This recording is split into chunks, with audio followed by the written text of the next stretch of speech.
And the next sutta 5.17.167. The Venerable Sariputta said to the monks, Reverend sirs, when he that teaches wishes to teach another, let him make 5 things stand up within him, then let him teach another. What 5? I will speak timely, not untimely. I will speak about what has happened, not what has not. I will speak with gentleness, not harshness. I will speak about what is beneficial, not about what is not beneficial. I will speak with mind of goodwill, not with ill will. Reverend sirs, when he that teaches wishes to teach another, let him make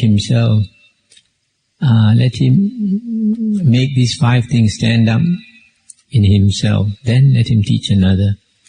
I'll just stop here for a while, just to comment. These 5 things are the 5 characteristics of good speech. First one, you speak timely, not untimely. Second one, you speak the truth, not what is false. Third one, speak with gentleness. Speak gently, not harshly, not loudly. Fourth one, speak on what is beneficial to that person. Fifth one, speak with a mind of goodwill, with a lot of goodwill.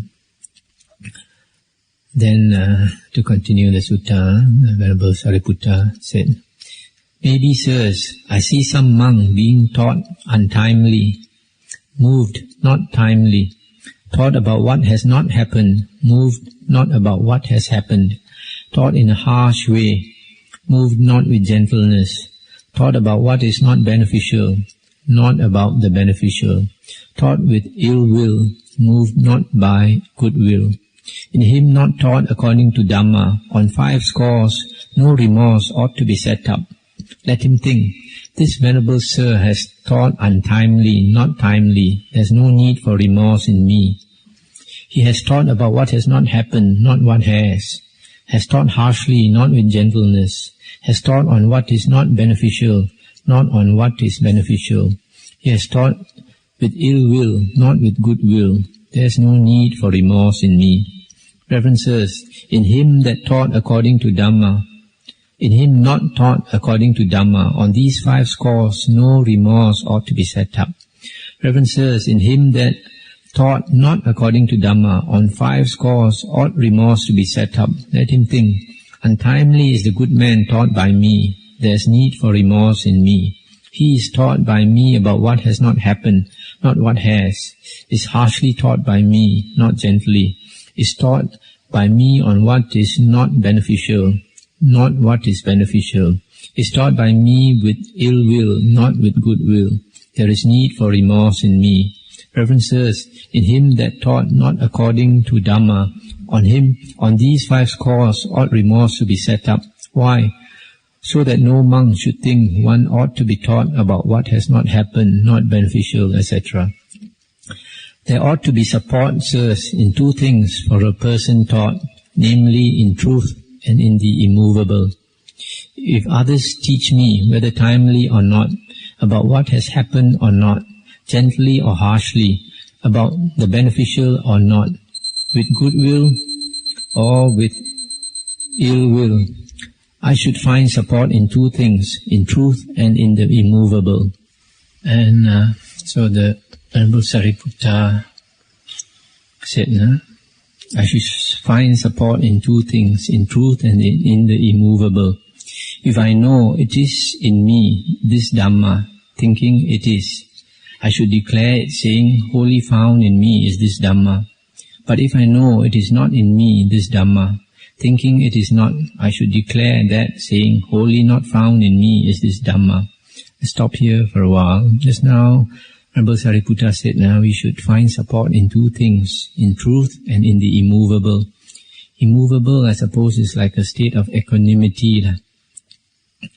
Equanimity, in truth meaning we should be honest. And the other one, whether we are taught rightly or we are taught wrongly, we should be equanimous. And then the exalted one said, and while you are thus speaking, Sariputta, I suppose some foolish men have not the talent to grasp the matter. And Venerable Sariputta replied, Lord, those persons, unbelievers, who as a means of living not of faith, go forth from the home to the homeless life. Impostors, frauds, deceivers, who are vainly puffed up, shifty gossipers of idle talk, unguarded as to their sense doors, eating without moderation, unwakeful, who seek not true recluseship, are without diligence in training, luxurious, lax, taking the lead in backsliding, who cast aside the burden of the secluded life, lazy, low in energy, not mindful, not self-possessed, with uncomposed and wandering minds, dull lack wits. They, while I speak in this way, have not the talent to grasp the matter. But those clansmen, Lord, who of faith go forth from the home to the homeless life, no impostors, frauds, deceivers, not vainly puffed up, not shifty gossipers of idle talk, who are guarded as to their sense doors, moderate in eating, wakeful, who seek true recluseship, are diligent in training, neither luxurious nor lax, who do not take the lead in backsliding, eager for seclusion, with energy bestir themselves, are resolved, mindful, self-possessed, composed, one-pointed, wise, no lack wits. They, while I speak in this way, have the talent to grasp the matter. And the Buddha said, let be those unbelieving, etc., etc., foolish lack wits, Sariputta. Speak you to those who of faith go forth. Admonish thy companions in the holy life, Sariputta. Instruct them, and think then, when I have stirred them up from what is not Saddhamma, true Dhamma, I will make them stand fast in Saddhamma, true Dhamma. Verily, Sariputta, train thyself in this way. So this last part, Venerable Sariputta is talking about the fraud monks and true monks. It's a long description of the fraud monks, those who go forth not out of a sincere wish to cultivate the holy path. And here he calls them impostors, frauds, deceivers, gossipers, unguarded as to their sense doors, eating without moderation, unwakeful, not diligent in training, lax, luxurious, who cast aside the burden of the secluded life, lazy, not mindful, uncomposed with wandering minds. It's a long description. So from here you can see whether that's the way to judge a true monk from a false monk. The next sutta is 5.17.169. Now the Venerable Ananda went up to the Venerable Sariputta and greeted him, and after exchanging the words of customary greetings, sat down at one side. So seated, the Venerable Ananda said to the Venerable Sariputta, how far, Reverend Sariputta, does a monk come speedily to know aptness in things, so that his grasp is a good grasp, so that he grasps much and forgets not what he has grasped? And Venerable Sariputta said, I know the Venerable Ananda has heard much. Let the Venerable Ananda throw light upon the matter. And Venerable Ananda said, well then, Reverend Sariputta, hearken and give heed, and I will speak. Very well, Reverend Sir, replied the Venerable Sariputta. And the Venerable Ananda said, take the case, Reverend Sariputta, of a monk who is apt at meanings, apt at Dhamma, apt at letters, apt at language, apt at orderly sequence. Thus far, Reverend Sariputta, a monk comes speedily to know aptness in things, and his grasp is a good grasp. He grasps much and forgets not what he has grasped. It is marvelous, Reverend Sir, it is wonderful how well this has been put by the Venerable Ananda. Behold, the Venerable Ananda is possessed of these 5 things. The Venerable Ananda is apt at meanings, apt at Dhamma, apt at letters, apt at language, and apt at orderly sequence. That's the end of the sutta. This is one of the suttas you find when 2 monks or more monks come together, they like to discuss Dhamma. Dhamma is very important, and Dhamma Sakaccha, discussion of Dhamma, is one of the important things. 2 things are important. One is listening to Dhamma, the other one discussing Dhamma. So here you find Actually, at that time, the Venerable Ananda was only a Sotapanna, first stage of Aryahood, and the Venerable Sariputta was already an Arahant. But here you find the case where the Venerable Ananda is teaching Venerable Sariputta in a way. In one of the suttas, the Buddha said that it is hard to find a person with wisdom like Ananda. So you see, in this one of the few suttas, you find Sotapanna teaching some Dhamma to an Arahant. And here they call each other Avuso, Reverend Sir. During the time of the Buddha, the monks called each other Avuso, Reverend Sir or friend. But when the Buddha was about to pass away, he foresaw that in the future, younger monks would have no respect for elder monks. So he said in the Mahaparinibbana Sutta that after his passing away, junior monks should address senior monks as Bhante, and senior monks can address junior monks either by their name or Avuso, which is Reverend. Sutta 5.18.175. The Buddha said, monks, pursuing 5 things, a layman is the outcast of laymen, the dirt of laymen, the offscouring or rubbish of laymen. What 5? He is without faith, without morals, is a fortune teller by curious ceremonies. He believes in luck, not deeds. He seeks outside the Sangha for a gift-worthy person, and there first offers service. Monks, pursuing these 5 things, a layman is the outcast of laymen, the dirt, the offscouring of laymen. Monks, pursuing 5 things, a layman is a jewel of laymen, the lily of laymen, the lotus of laymen. What 5? He is with faith. He has morals. He is not a fortune teller by curious ceremonies. He believes in deeds, not in luck. He seeks the Sangha first to offer service. Pursuing these 5 things, a layman is the jewel of laymen, the lily of laymen, the lotus of laymen. That's the end of the sutta. This sutta, although it mentions laymen, is also applicable to lay women. Perhaps the translation should have been a lay person. So a person, a good lay person is one with faith in the triple gems.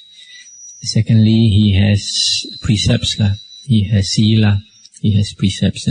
Third one, he is not a fortune teller, nor does he go to a fortune teller to see his fortune. And the fourth, he believes in deeds, in karma, not in luck. And the fifth one, he offers service to the Sangha of monks, not to external ascetics. And the next sutta, 5.18.176. Then the householder Anatta Pindika, with about 500 lay disciples around him, came to the Exalted One, saluted or paid homage, and sat down at one side. And the Exalted One spoke to him, so seated, and said, Verily, householder, you have served the Sangha of monks with gifts of the requisites, the robe, alms, lodging, and medicine for sickness. But you must not be satisfied just by the thought, we have served the Sangha with gifts of the requisites. Why, householder? Or therefore, householder, train yourself thus. Come now, let us from time to time enter and abide in the delight, piti, that comes of seclusion. Verily, train yourself thus, householder.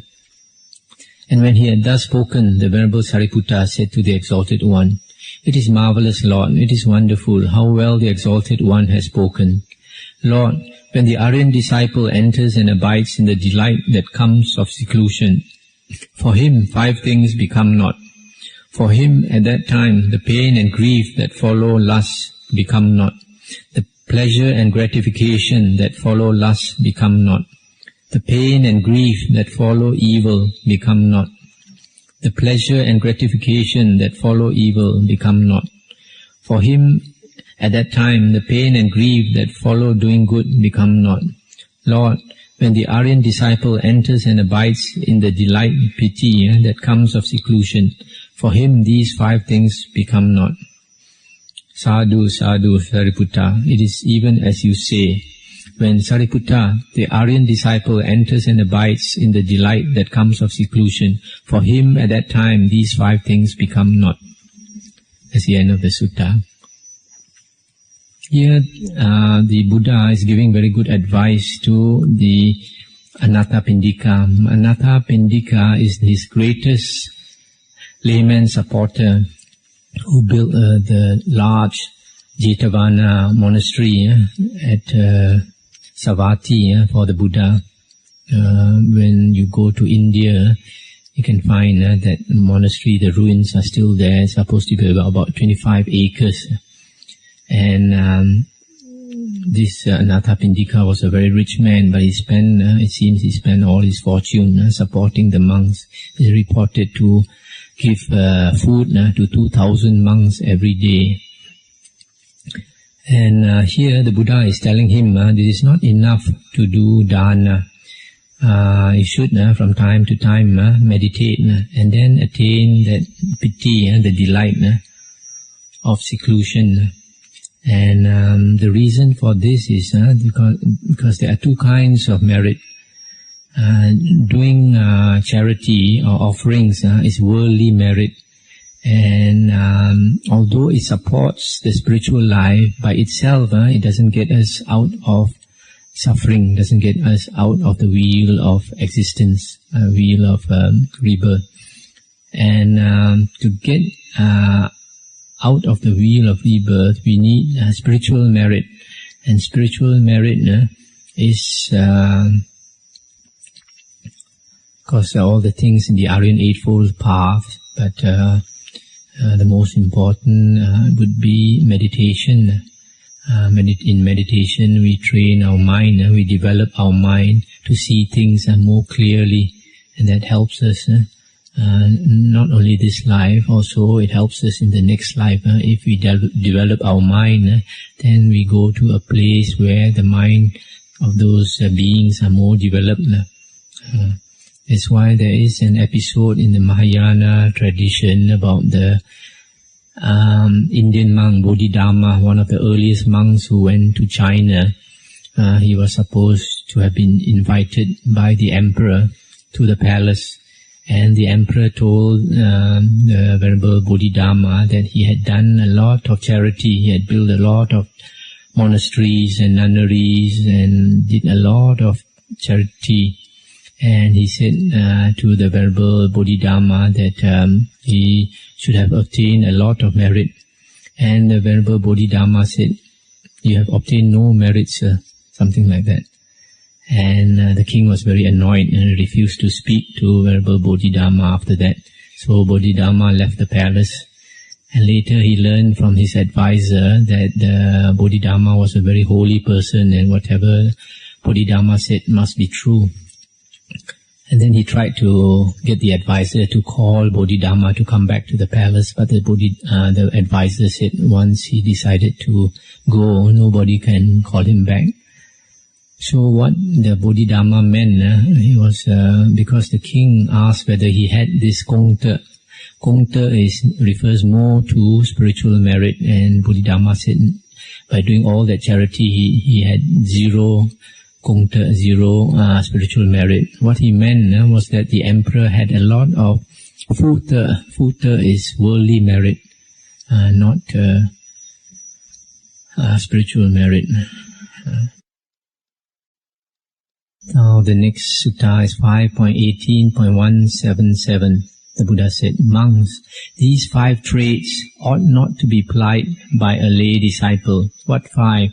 Trade in weapons, trade in human beings, trade in flesh, trade in liquor, and trade in poison. Verily, monks, these 5 traits ought not to be plied by a lay disciple. Now, this sutta is about wrong livelihood. There are 5 kinds of trading or business that a lay person should not engage in. First one is in weapons like guns and all that kill.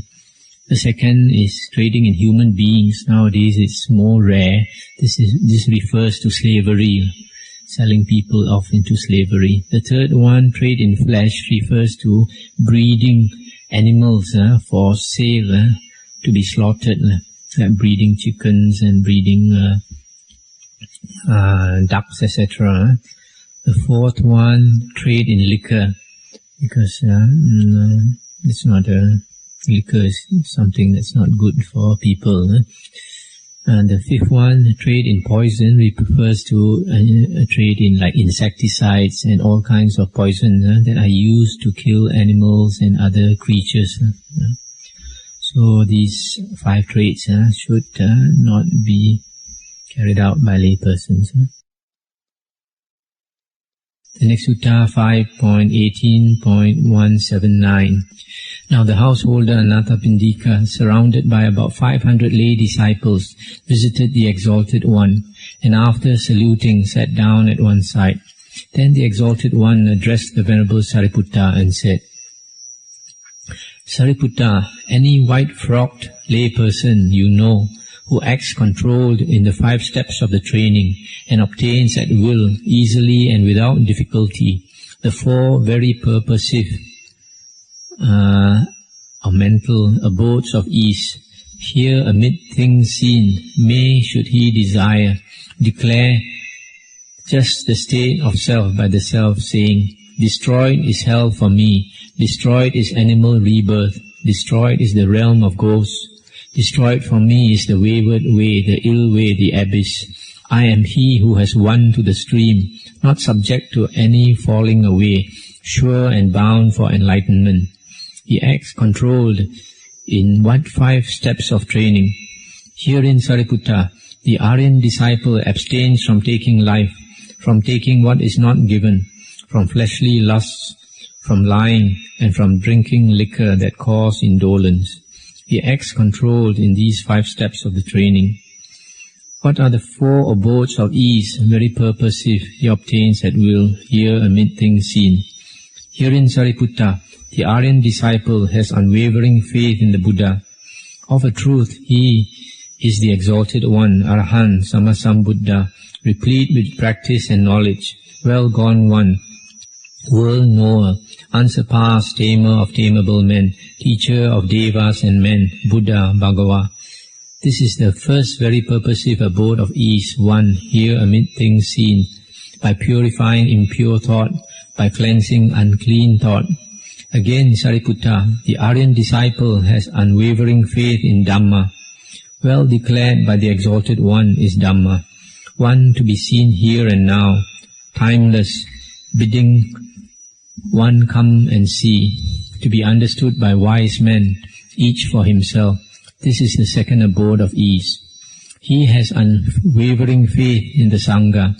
Well trained is the Exalted One's Sangha of disciples. Trained in uprightness is the Exalted One's Sangha of disciples. Trained in method is the Exalted One's Sangha of disciples.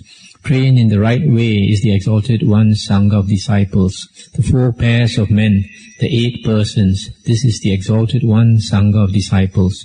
Worthy of offerings, worthy of hospitality, worthy of gifts, fit to be reverently saluted, a field of merit, none greater in the world. This is the 3rd abode of ease.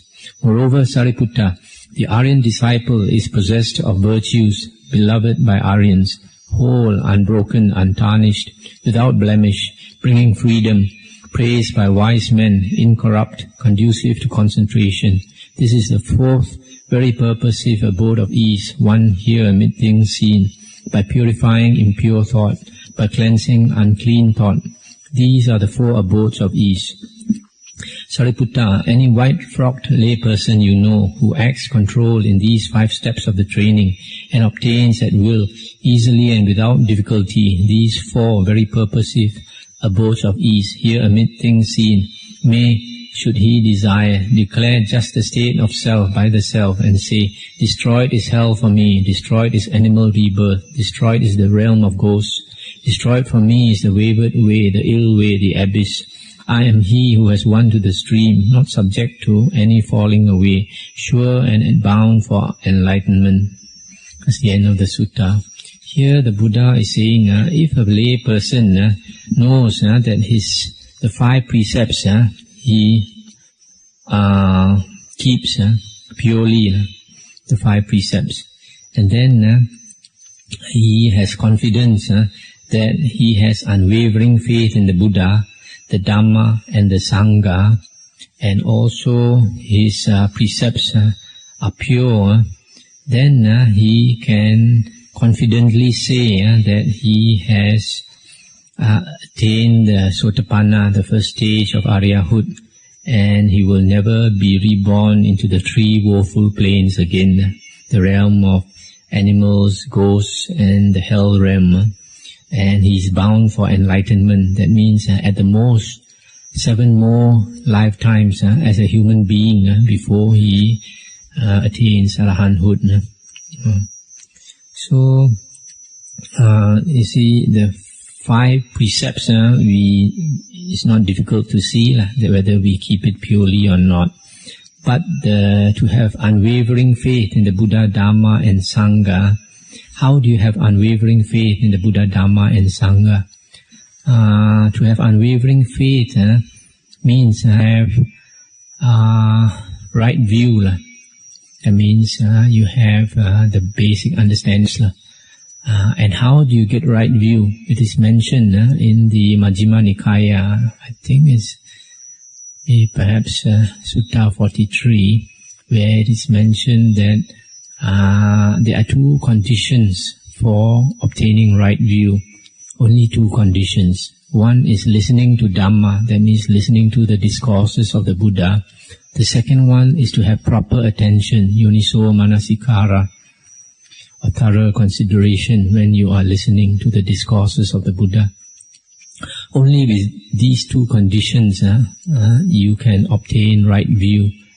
That means you already become a Sotapanna that way. That is why listening to the Dhamma, the Suttas, is the first step that brings us into the Aryan Eightfold Path. If you don't have that right view, you have not come into the Aryan Eightfold Path yet, because it's mentioned in the Majjhima Nikaya, I think Sutta 117, that the Aryan Eightfold Path starts with the first factor, which is right view. And after you have right view, that will lead you to have right thoughts, and right thoughts will lead you to have right speech, that will lead you to have right action, that will lead you to have right livelihood, and then right effort, then right mindfulness and right concentration. And that completes all the 8 factors. So the first one, to obtain right view, it is very important that we study the suttas in detail, pay a lot of attention to the suttas, then that is the way to get right view. Otherwise you find some people, we had a case some time ago of somebody who meditated for 20 over years, it seems, and then changed her religion. That shows that she did not even obtain the first factor of the Aryan Eightfold Path. Now, the other thing mentioned here is about perfect virtue. Perfect virtue does not mean that an Arya does not have any minor transgressions of the precepts. It is mentioned in Anguttara Nikaya 3.85 that even Aryans can have minor transgressions of the precepts. And we find in one sutta in the Samyutta Nikaya, it is mentioned that a Sakyan by the name of Sarakani, he passed away. And after he passed away, they came to ask the Buddha where he had taken rebirth, and the Buddha said to the effect that not to worry about him, he's already a Sotapanna. And some people were a bit doubtful, and some of them were quite annoyed because they said that Sarakani failed in the training and took to drink. Failed in the training means he disrobed as a monk. Took to drink means probably that he didn't take a very little drink, he probably took quite a lot of drink. That's why the people were annoyed. So even a Sotapanna can break the precept against drinking. So you can see perfect virtue is not doesn't mean doesn't include minor transgressions, because the precept against liquor was not originally in the precepts. The original precepts did not include drinking. It was added later by the Buddha. And perfect sila in the Aryan Eightfold Path consists of the three factors of perfect right speech, right action, and right livelihood. These three. If you have these three factors of the Aryan Eightfold Path, that is perfect sila. So from there you find actually the first stage Sotapanna is not that difficult to achieve. The main thing is we keep the precepts very purely, and we listen to the suttas with proper attention. That can bring us the first stage of Aryahut Sotapanna. And this can be confirmed in some other suttas. I'll deal with it later.